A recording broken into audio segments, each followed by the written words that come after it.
Okay, hello everybody, and welcome back to ZakIsCinema. No, I did not change the name, so don't even bother asking. I didn't make any changes, but welcome back to ZakIsCinema, place to talk movies if you're incredibly lonely. So come on, be welcomed and be lonely with us here. Today we're kicking off a newer segment here. Last two videos have been first time watch reviews, taking a look back at movies I've never seen before.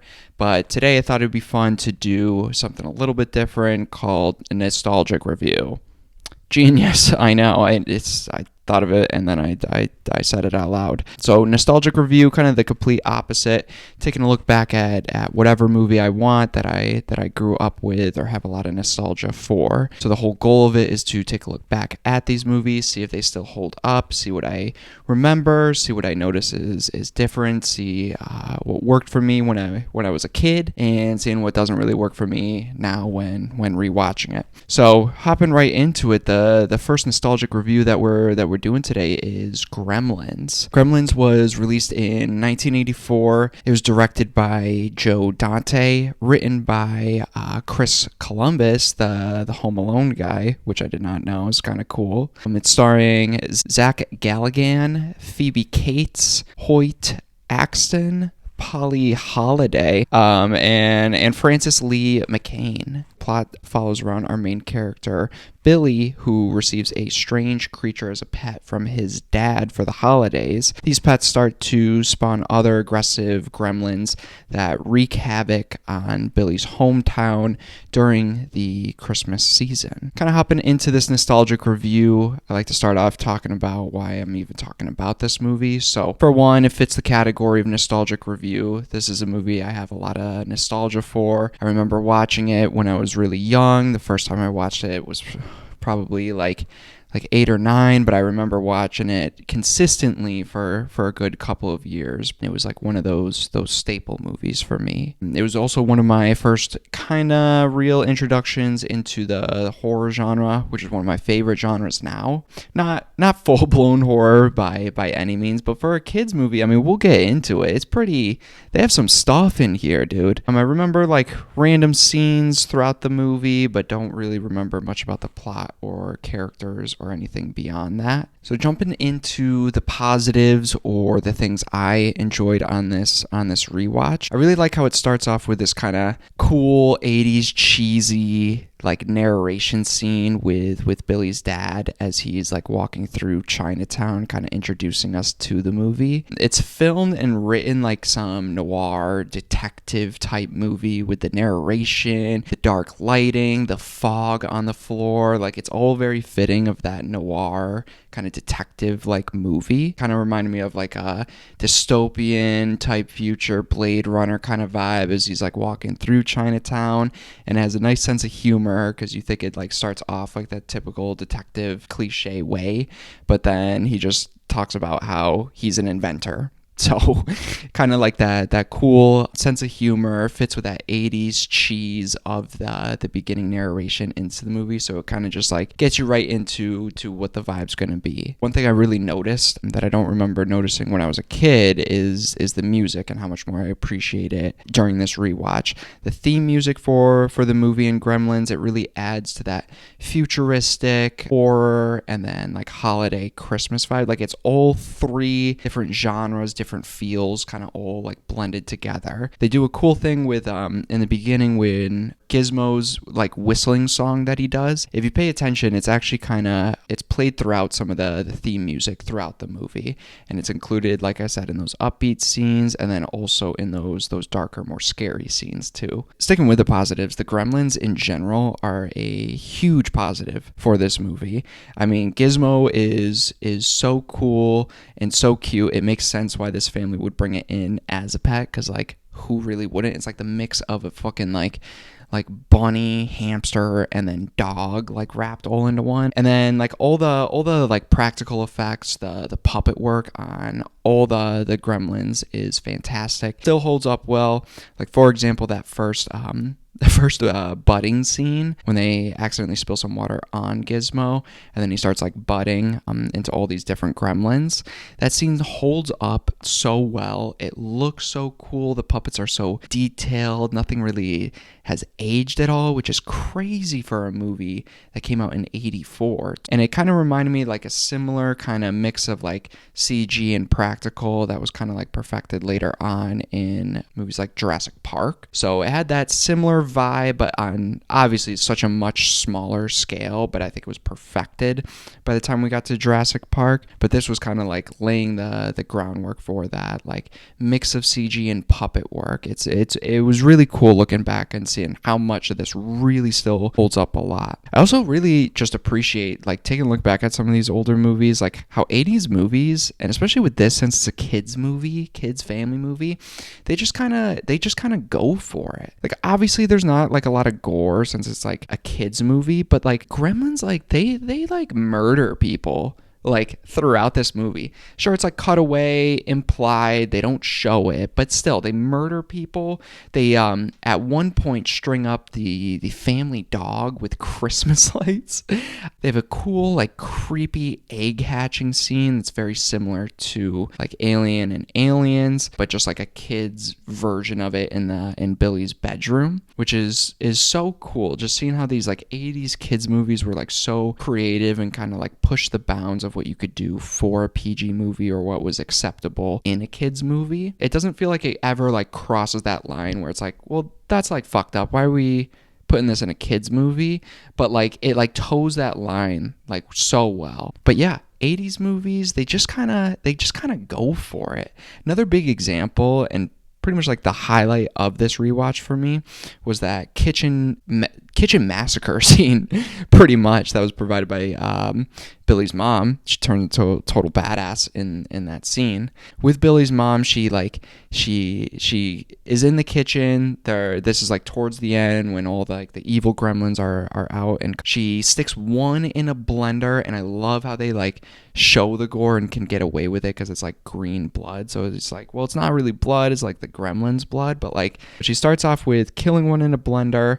She then starts stabbing one like Michael Myers with a kitchen knife.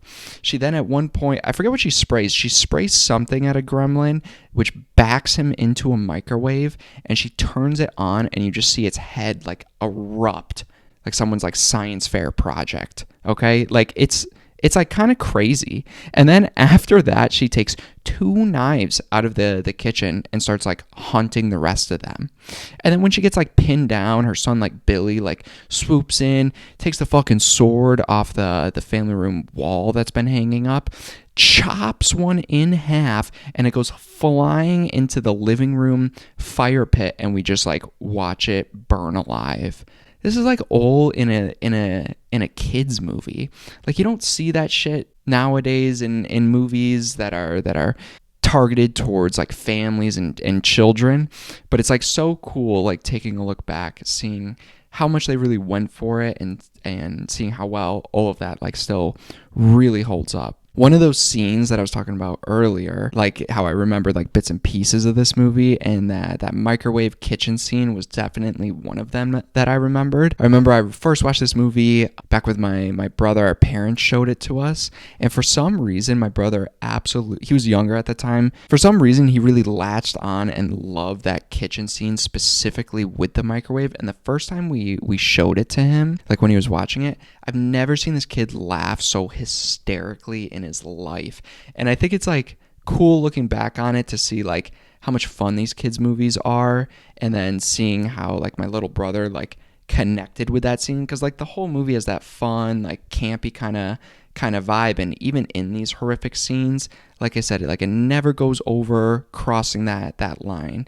It stays back where it's still enjoyable, but pushes it, and would always ask us to like rewatch that scene. Like never wanted to rewatch the movie, but wanted to watch that scene too. My parents thought he was a little messed up. I don't know. The kid's unwell, so I mean that should have been the first warning sign. Sticking with the positives, the back half of the movie is extremely entertaining, and kind of in the back half of the movie, but also throughout, like kind of some of the scenes we were talking about, it's kind of like a love letter to horror. I feel like this movie is so perfect introduction for people for horror, especially at an early age, because it has references, homages to other horror movies, other slasher movies like Alien. So it's so cool how it just like throws everything in here. Like for example, when like Stripe jumps into the pool, and the whole pool turns green and like starts to bubble as he's like butting off other gremlins of himself, which is so cool. And then like there's a scene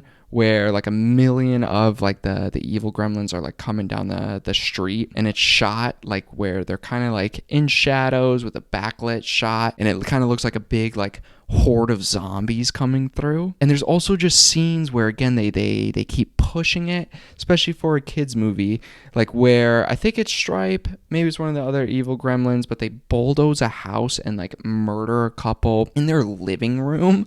Like it doesn't show it, but they're like, the gremlins are like laughing the entire time. Like it's just like, it's like a lot of fun. It's a cool scene. It's a cool movie. There's also a scene where they mess with that old lady, that bitch old lady, Mrs. Deagle, and they mess with her like chair that brings her up the stairs to where it just like zooms right up the stairs, and she goes like fucking flying out of the window. And that scene, they don't cut away from that scene. I mean, obviously she doesn't like explode, but they show that bitch just go flying, and it's so nice to see, because she's been a total bitch the entire movie, like threatening Billy's dog and shit when he's at work. Like she totally had it coming. I don't know. I wish they showed her die. I said it, I'm sorry. And then like there's another scene too towards the end where they're like all like crawling up and attacking this like Santa Claus guy, and he's like begging for help to these cops that are parked outside, and they just like slowly like roll up the window. Like I think all those scenes just show how it's such a great introduction to horror for kids, but also it just blends that horror and comedy genres together so well. Like it's paying homages to all these different horror movies, all these different creature movies, also being like a comedy movie, a holiday movie, a horror movie. Like it blends like everything and balances it so well. Third act, like the final battle too, with another kind of like Child's Play-esque reference in the toy shop, where you got like Stripe on all like different like TVs in the toy shop. I think it leaves off on like such a high note. Another great example of them like pushing it, like they give Stripe a gun. There's like multiple scenes of gremlins with a loaded gun, which you'd never see in a kids movie like today, which is so cool kind of looking back on it. They give him a gun. He almost takes Billy's head off like a couple times throughout the movie. Like he's like firing this thing. And then he's like battling Billy with like a chainsaw at the end. And like he's like has like a wooden bat, and it's like cutting through, and he's about to like start chainsawing another kid. Like it's like a crazy intense third act that just kind of ramps everything up, keeps the craziness of the gremlins going, and then leaves off on such a high note too. Like when they spoilers for Gremlins. I forgot to point to my cool picture over there. When they kill Stripe at the end, I forget exactly how they do it, but I know he's like burning and like melting alive, and he's just like, you see the body again, great practical effects, because you see it kind of just deteriorating and melting off of him like some sort of wax candle. And then they do a cool thing where his like eyes go from these like bright red eyes to these like just white eyes, and I thought that was cool. Kind of reminded me of like a Evil Dead Deadite kind of thing. So again, lots of positives throughout this movie. It held up in a lot of ways, kept the entertaining vibe like throughout. Great use of practical effects, and just beautiful work of being able to blend all these different genres, all these different themes throughout the movie. But going into the negatives, now I'll preface this. I had more negatives than I thought I would. I know it's a kids movie, okay? I know it's a kids movie. I'm just kind of like looking back on from what I remember and then kind of like seeing it now. But there are kind of a lot of issues with like the plot and like some of the characters and some of the pacing in this movie. Like, for example, the dad character, we'll get into him here. He is an inventor, and they make it very apparent and known throughout the movie that he is a inventor and he sucks. So you think, oh, he's an inventor, maybe this will come into the third act. Maybe Billy's going to destroy the Gremlins with one of his dad's wacky inventions that never worked, but here it works to save the town. Something like that. Nothing. Absolutely nothing, goes nowhere. Just being an inventor, I don't know why that's in the movie, and it doesn't make a lot of sense either. In the beginning, when he starts off with the narration, he's going to find a gift for his son, but then like taking a look back on it, like this inventor's like all throughout their house is just a bunch of different of his inventions that he like forces his family to use.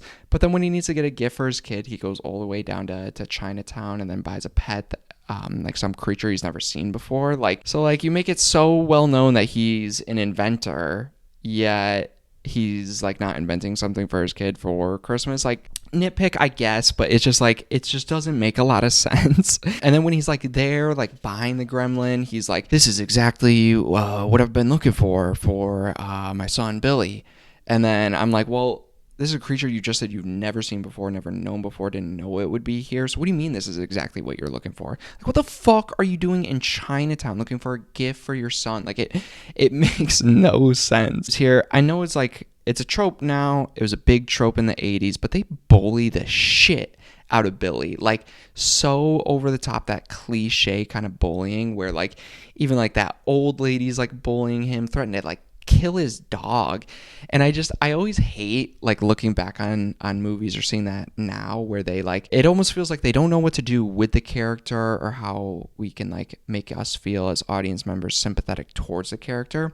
So they're just like, all right, any character he interacts with, just like bully him, like go for it, threaten his dog, start threatening his family if that doesn't work. Like, it's just like, it doesn't really add anything, it never really goes anywhere. And that's like a big thing in this movie that kind of like, since Billy is, we'll get into it here, but like Billy is like kind of a weak character, so I feel like they kind of like put that stuff in there to kind of help make us feel sympathetic towards him.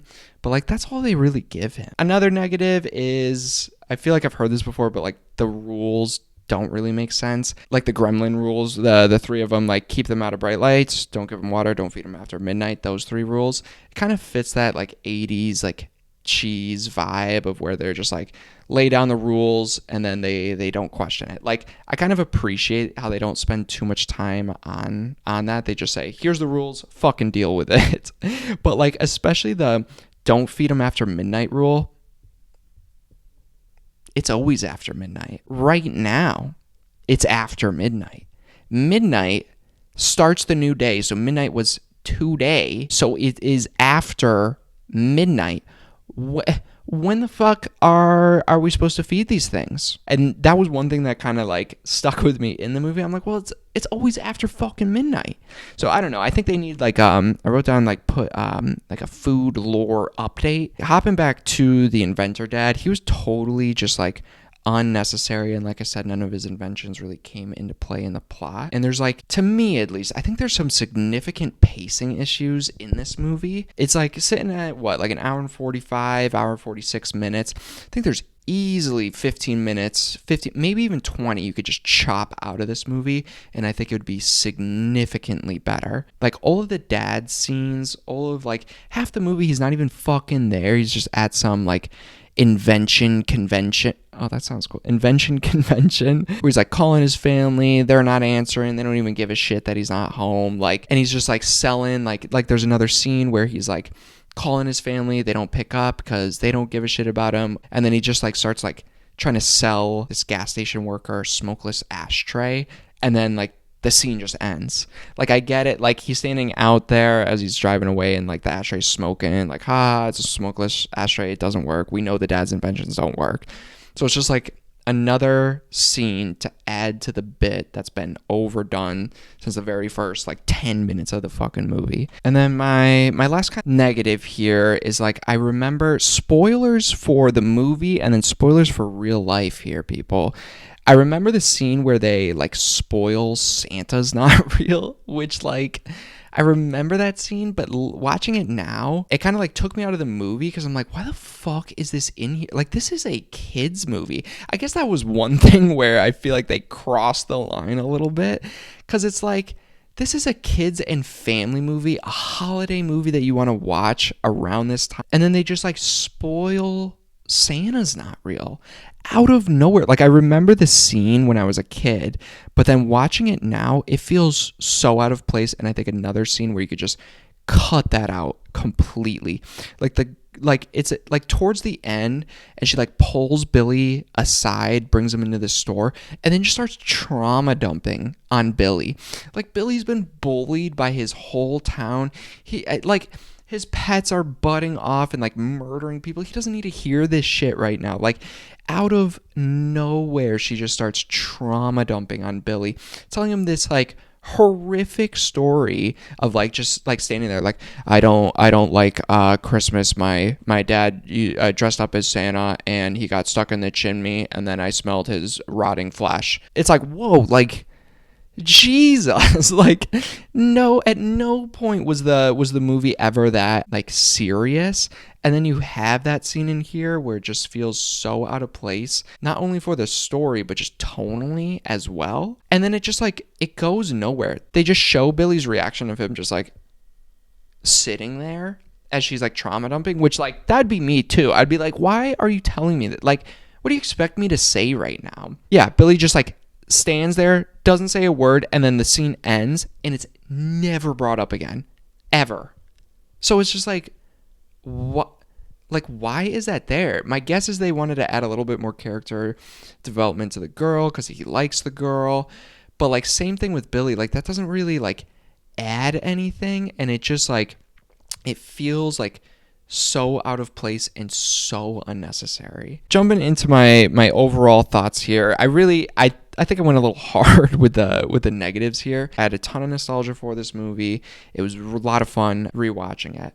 Most of it held up. There's some glaring flaws that we were just talking about. Some of it's definitely kind of a drag to get through, especially when the Gremlins aren't in the scene. Overall, I'm glad I chose this for the first nostalgic review. I'm glad I rewatched it. It's been a while since I've seen it. For my rating for this movie, my kind of like rating scale here is, I think it's like a movie every kid and family should see. And I think like when you watch it when you're younger, I think it's a great introduction to like horror, creature movies, stuff like that. Like, I think it's like perfect for that. So I think it's a movie that's like one of those staple movies that everyone should see and needs to see, and especially at a younger age. But for my personal rating, I have it as, I'm okay with not owning it here. I don't own it, and I'm okay with that. I think the only time I would get it is if I saw it on sale. No, it's a movie I'm gonna rewatch again. Probably not anytime soon. Maybe when I have kids one day. I appreciate you guys, anyone who's watching now. Thanks for being lonely with us, watching some ZakIsCinema. No, I didn't change the name. It's been a fun video today, taking a look back at Gremlins. But I do appreciate anybody watching, anybody sticking through this long. It means a lot. But keep a lookout for other first time watch reviews, other videos, other nostalgic reviews, stuff like that. Comment down below any movies you want me to take a look at, either nostalgic or first time watch reviews. So yeah, I'll see you guys in the next video.